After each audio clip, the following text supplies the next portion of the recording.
I abandoned my wife and my 13-year-old daughter because I found out my wife had an affair with her coworker. I abandoned my wife and my 13-year-old daughter a week after I discovered my wife's affair. It's now almost 6 months since that day. I discovered her affair by chance. Our marriage had plenty of intimacy and was in good shape. I came home late from work, and there was a safety training seminar I had to attend. My wife Eve was sleeping on the sofa and a message with some emojis popped up on her phone. Emojis like I would use when I message her. I snooped and I found out what had been going on for at least 5 months. I knew the affair partner, Adam. He was a work colleague of hers. He was married and had 3 children. While reading the messages, something just snapped in my head. It fundamentally changed me.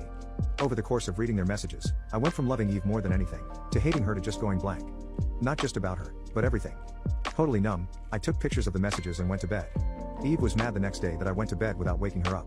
She complained about neck pain from sleeping on the couch all night. I wasn't really listening, I just remember thinking how everything was muffled. During breakfast I didn't say a single word. My wife and daughter chatted away. They didn't seem to notice anything different about me. Or even acknowledge me. But I definitely didn't feel like myself. I went through all the daily motions. I went to work, did all the normal stuff. The only difference is I sort of stopped talking. Sadly, I realized that nobody seemed to even notice. It's like I wasn't even there. I started to understand that Eve and my daughter didn't really love me. I was in the house with them, but unless they wanted something from me they didn't really interact. I would get these pangs of pain, they would come and go. Sometimes they would overwhelm me completely. I walked around like this for 5 days before Eve asked me if something was wrong during dinner. I had maybe uttered 3 words in total to her and my daughter in that period. I didn't even answer her question, I just made a confused face, then continued eating. She seemed okay with that. The next day I didn't go to work. I didn't really have a plan. I put it in my car and walked around the neighborhood for a while. I ended up at the kitchen table waiting for the wife to come home. She came home with a few bags of groceries. She immediately started talking about her day while unpacking. I just sat at the kitchen table in pain. She didn't even look at me apart from one glance as she entered the kitchen. Daughter popped in and did the same. Their backs were turned to me and they talked about some trivial crap on sale. I have never felt so rejected, unappreciated, so alone. I felt totally invisible, like I wasn't there, or that I wasn't worth acknowledging. I was thinking back on our lives and all I could see was that they didn't care about me at all. They probably never did, I was an accessory to their life. I was hit with a wave of pain, I cried, still they didn't notice, so I got angry, very angry. I had a glass of water in front of me, I stood up and threw it hard at the tiles over the sink. It just exploded, glass shards rained over everything. They froze, unsure what to do when they saw my contorted tear-soaked face. It was uncomfortably quiet for a long while before I spoke. Eve, I know all about your cheating with Adam. My daughter looked at Eve. What? Is that true, Mom? Eve started to try to explain. She briefly glanced at me and said, sorry, I can explain. Then she turned back to our daughter and they started arguing. Again, it was like I was invisible or something. After a few minutes watching their increasingly heated argument, I just walked out and got in my car. I looked at them again through the window, still arguing in the kitchen. They didn't even notice I had left. I sat there for a few more minutes before I gave up and just drove off. It took maybe 15 minutes. Before Eve tried to call me, then call after call after call, then a flood of texts from both of them. I just ignored it and eventually turned the phone off. The next day I took half of our money out and called my boss. I told him I didn't know when I would be back. He told me if I didn't show up I was fired. I just told him okay and hung up. I just didn't care. I went to Adam's house. His wife opened. I gave her a copy of the messages and told her what Adam and my wife had been up to. I left her crying on the stairs. At the end of the day I ended up in a cheap hotel at the edge of town. The next few days were kind of a blur. Eve's older brother is a cop named Bob. Bob showed up on the 4th day. I don't know how he found me. He tried to interrogate me, but I didn't say anything. When I didn't engage, he told me I was under arrest and put me in cuffs. However, he didn't take me to the station like I expected. He took me home instead. Bob dragged me into the living room where my wife and daughter immediately started berating me. Still I said nothing. I just listened in amazement while they told me how terrible this was for them. What a terrible a-hole I was for making them worry. It went on for a while. In the end Eve screamed at me, say something. I stared at her for a while before calmly saying, I have nothing to say to you, Beach. Bob freaked out, and slammed me against the wall, screaming at me to not talk to his sister that way. I got a lot of satisfaction out of Bob's violent reaction. I don't know why, it made me so happy I was laughing. Bob's wife left him 4 months earlier. I smiled at Bob. You're pathetic, Bob. Did you hurt your wife, Bob? Is that why she left you? Bob hurt me hard. I went down. Wife and daughter started screaming their heads off. As I started to get up I just laughed even harder. I just couldn't help myself. I am still in handcuffs, laughing. I said, F you, Bob. He knocked me out cold this time. I woke up in the hospital. I puked all over the floor the second I opened my eyes, so I knew I had a concussion. Eve, Bob and my daughter were there. They were talking to me. I was too confused to make it out. A nurse appeared and asked them to leave. She got me a pan to puke in and called someone to clean. While she was taking my pulse, I told her that my family put me here and that they were not to come anywhere near me. If they came back into the room I would leave. I would just run away. She argued kind of sternly that running or even getting up was a really bad idea for me. But she would talk to security. I didn't see them again in the hospital. It was bliss. I decided to disappear, to turn into a ghost. I wanted nothing to do with these people ever again. I made a letter to each of them. I warned Bob that if he ever bothered me again I would report him. I told my daughter that Eve had betrayed me and that she would be without a father from now on. To Eve I made a longer letter. I tried to be as practical as possible. I told her to sell the house, that I won't be paying the mortgage or utilities anymore. I told her reconciliation, or even contact, was impossible, especially after she had sent her brother to drag me back and hurt me senseless in front of them. I explained that I won't do anything for her ever again, so if she wants a divorce she will have to arrange it. I told her I will disappear and I don't want to be found. I ended it with, if she interferes with my life again I will simply end myself. I really regret giving her that last sentence. It's like I let her steal a little bit more of me, like I let her give me a little more pain. In the hospital I made a plan on how I could disappear. Eve gave the hospital some fresh clothes that they forwarded to me. Then one evening I just went out the rear fire escape. I triggered some kind of alarm. I was panicking a bit, but thankfully no one stopped me. I got back to the hotel to pick up my car. I traded it with a small RV and set off. I got a new phone. The only person I called was my father. I told him everything and told him if he gave my new number to anyone I would become totally unreachable, forever. He could call me if he needed to reach me if I needed to sign something. Other than that I wanted to be left alone. For the first few months I grieved the loss of my old life, but I came to realize that I grieved the loss of a fantasy. A memory that only existed in my head. The loving wife and daughter, the family, friends. It was all just an illusion in my head. These people never really cared for me. Over time I started to rebuild a sort of life. Only this time I was a total ghost. I rent a safety deposit box to keep valuables and cash.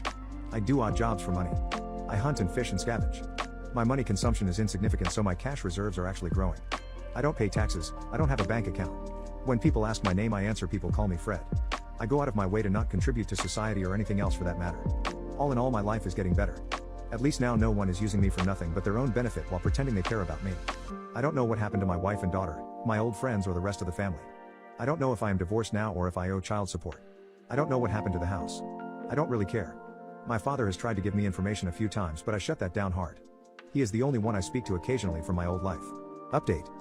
As I was reflecting on everything yesterday I was starting to experience something similar to the day I tried to confront Eve. The world got muffled. I felt I needed to log off. I called a hunting friend and asked if he could come over. We talked on the phone until he arrived and the first thing he did was to confiscate all my ammunition. So he was pretty worried, I guess.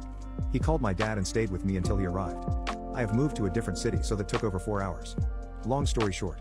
Dad arrived and he took me to see a doctor. As a result I have been committed to a psychiatric facility. The doctors suspect that I suffer from emotional and psychological trauma. Probably depression as well.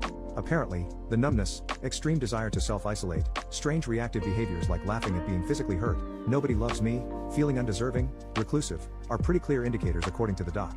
I hope to talk to my daughter in the near future if the counselors say it's okay for me and her and if she wants to.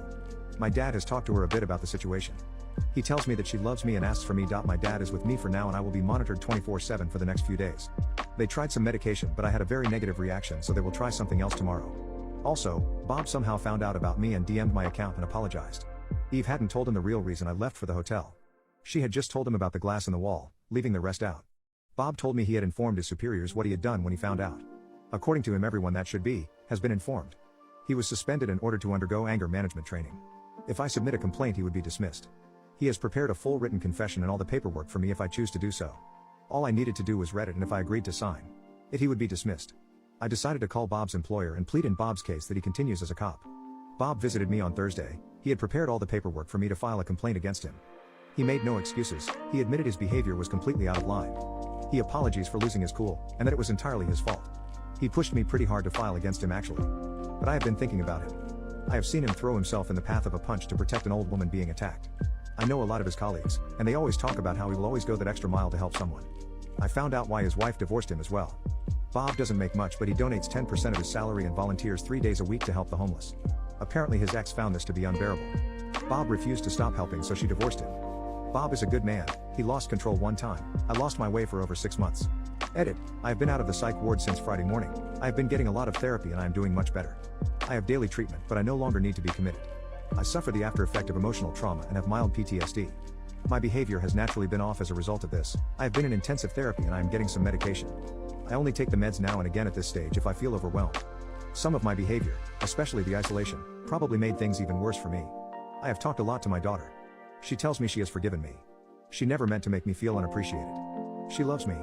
The first few days I didn't actually believe her. But once I got some perspective I realized this doubt was all on me. I have apologized more times than I can count. She started telling me to stop apologizing actually. She has moved away from her mother and is living with my brother and his family at the moment.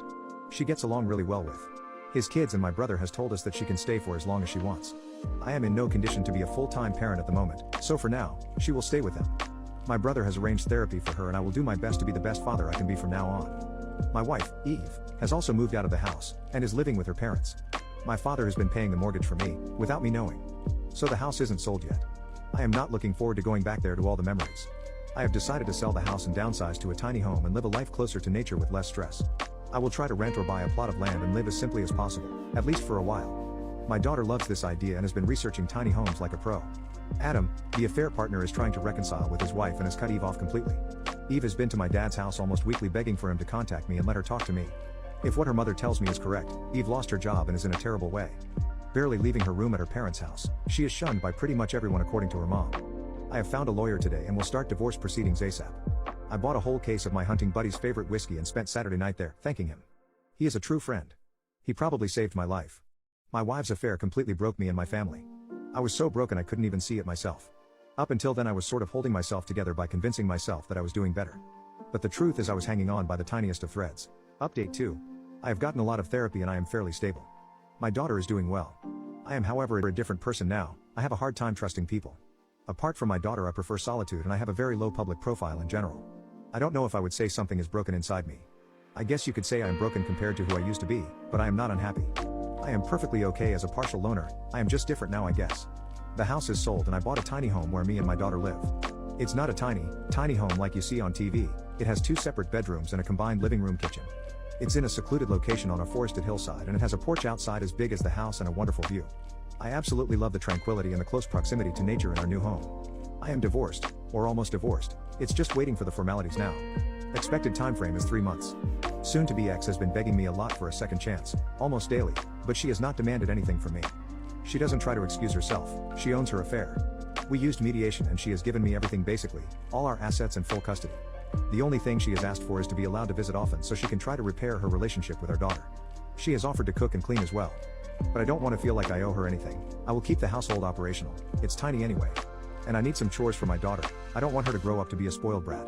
My daughter and soon-to-be ex relationship is very strained. We will have to see how it goes. From my perspective, I have told her I want closure, but there is no way of repairing our relationship. We will be co-parents, that's it. I have insisted on split custody since it's cumbersome to undo full custody after the divorce is final. Now that I can think straight, I want our daughter to have a relationship with her mother. I have forgiven her and moved on. I will live my life as I see fit from here on out. As for the assets, I will give her half at the last minute, or directly after the divorce.